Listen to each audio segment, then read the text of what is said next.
Introduction. Reading is the process of looking at a printed or written symbol and translating it into appropriate sound. The spoken symbol is further associated with an object for which it stands. Thus, reading consists of three elements: the symbol, the sound, and the sense. So, reading text means extracting the required information from it as effectively as possible. Reading is meant for comprehension, which means understanding the meaning of words and relation between ideas. So, reading क्या होती है? Reading is a process of looking. Printed material होता है written form में, ठीक है, written symbol में, उसको हम translate करते हैं appropriate sound में. जब हम read करते हैं तो words की sound का ध्यान रख के उसको हम पढ़ते हैं. तो spoken symbol is further associated with an object for it stands. उसका ऑब्जेक्ट, उसकी जिस्ट क्या है, उसका आइडिया क्या है, उसके साथ हम उसको रिलेट करते हैं. तो रीडिंग क्या है? 3 एलिमेंट्स से बनी होती है: सिंबल, साउंड और सेंस. सिंबल उसका फॉर्मेट है, क्या उसमें फिर उसमें क्या साउंड लगती है और उसका क्या सेंस निकलता है, जिस्ट निकलता है. तो reading means extracting the required information from it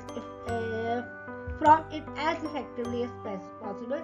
जो उसमें जिस्ट है उसको अच्छे से एक्सट्रैक्ट करना, क्या उसका आइडिया है, क्या उसका मीनिंग है, उसको बहुत इफेक्टिवली उसको प्रेजेंट करना. और ये कॉम्प्रिहेंशन के लिए भी यूज होती है. लाइक इसमें हम बाद में जैसे कि हम उस क्वेश्चन आंसरिंग करने के लिए भी यूज होती है, और जिसमें हम उनके वर्ड्स के मीनिंग्स को अंडरस्टैंड करते हैं और उसको आइडियाज के साथ रिलेट करते हैं. ये आगे हम सिंबॉलिकली देखते हैं रीडिंग को. ये देखिए, एक पूरा ये सिंबल फॉर्म में है. लाइक सिंबल जिसमें हम अपने साउंड्स जिसमें होती हैं, ठीक है, और एक रिटन और प्रिंटेड मटेरियल ये है, ठीक है.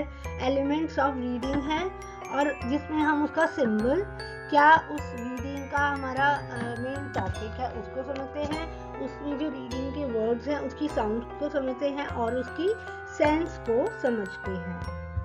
फिर हम रीडिंग का प्रोसेस कैसे चलता है, तो रीडिंग मटेरियल में क्या पहले हम उस रीडिंग फेज को हम रिकॉग्नाइज करते हैं वो किस चीज़ के बारे में है, ठीक है. फिर रिसेप्शन, उसके मीनिंग को समझते हैं हम किसी दूसरे से उसके बारे में समझते हैं कि उसकी जिस्ट क्या है, उसको कैसे पढ़ना है, और वो पैसेज हमें क्या मैसेज देना चाहता है, रिसीव करते हैं.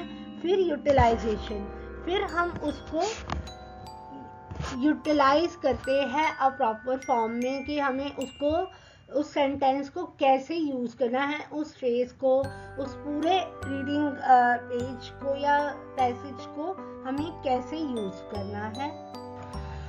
फिर उस पैसेज का प्रॉपर यूटिलाइजेशन होता है. फिर उसकी इवैल्यूएशन होती है. लाइक उसमें हम उसका सेंट्रल आइडिया या जिस्ट उस पैसेज का हम निकालते हैं कि ये पैसेज हमें क्या कहना चाह रहा है. फिर हम इंटरप्रेट करते हैं उस पैसेज को, और फिर हम उसका कॉम्प्रिहेंशन करते हैं, proper exercises, question and answering, ये सब करते हैं, ठीक है. रीडिंग इस तरह से हमारी रीडिंग प्रोसेस चलती है. Next is aim, to read with correct pronunciation. Proper pronunciation use करके पैसेज को रीड करना चाहिए. एक्यूरेसी ज़रूरी है. जब हम प्रोनाउंस करते हैं, एक्यूरेट वर्ड हम बोले ताकि मीनिंग उसका क्लियर हो सके. प्रॉपर फ्लुएंसी से बोलना चाहिए, अंडरस्टैंडिंग से बोलना चाहिए, और रीडिंग को बिल्कुल प्लेजर, बिल्कुल कूल माइंड से हम ताकि हमें अच्छा लगे उसको रीड करेगा. कोई बोझ समझ के हमें उसे रीड नहीं करना चाहिए.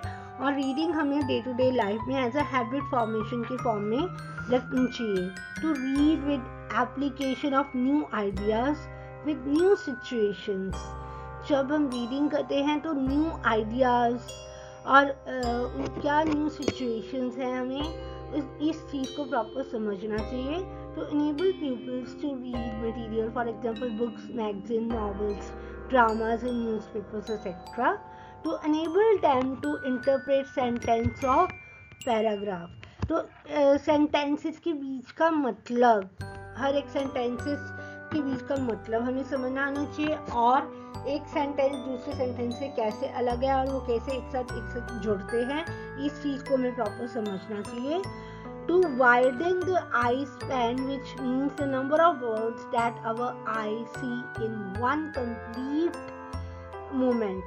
जब लाइक वाइडन द, जैसे हम शुरुआत करते हैं रीडिंग की, तो हम धीरे धीरे पढ़ते हैं, नेचुरली हम इतने ज़्यादा वर्ड्स कवर नहीं कर पाते, पर जैसे जैसे हम प्रैक्टिस करते हैं, महीने बाद 2 महीने बाद हमारी रीडिंग स्पीड इंक्रीज हो जाती है। तो 1 मिनट में हम कितने वर्ड्स को पढ़ सकते हैं, हमारे आई स्पैन से कितने वर्ड्स गुजरते हैं, इस चीज़ को हमें और ज़्यादा बढ़ाना चाहिए, तो ही रीडिंग करने का फ़ायदा है।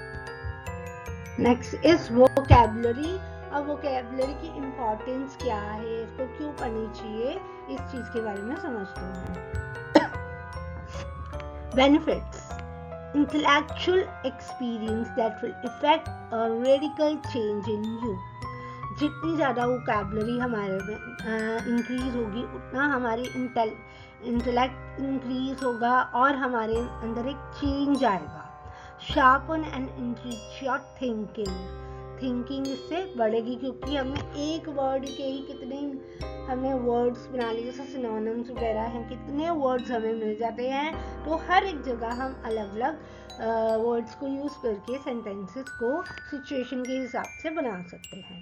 Push back your intellectual horizons, हम अपने इंटेलेक्ट को बहुत ज़्यादा इंक्रीज कर सकते हैं।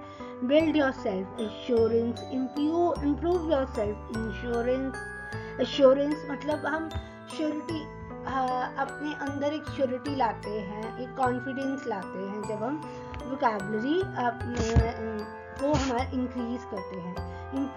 improve your facility in handling the English language and thereby ability to your thoughts effectively and acquire a deeper understanding of the world in general and of yourself in particular.